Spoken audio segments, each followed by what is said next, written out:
যারা সাউথ কোরিয়াতে March 2027 spring ইনটেকে application করবেন, হোক সেটা masters program, bachelor program, EAP program অথবা কেএলপি প্রোগ্রাম, আপনাদের জন্য ব্যাংক ডকুমেন্টটা কিন্তু খুবই গুরুত্বপূর্ণ।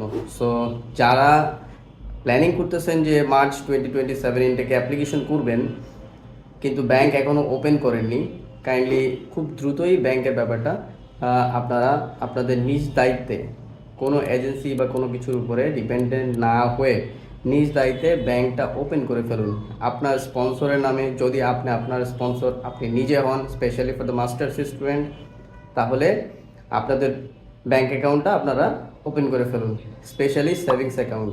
এফডিআর অ্যাকসেপ্টেড না এমন ব্যাপার না, but savings account recommended. Because of আপনার যখন অ্যাপ্লিকেশন করবেন ভিসার জন্য, তখন আপনার ব্যাংকের ম্যাচুরিটি 6 মান্থ রিকমেন্ডেড।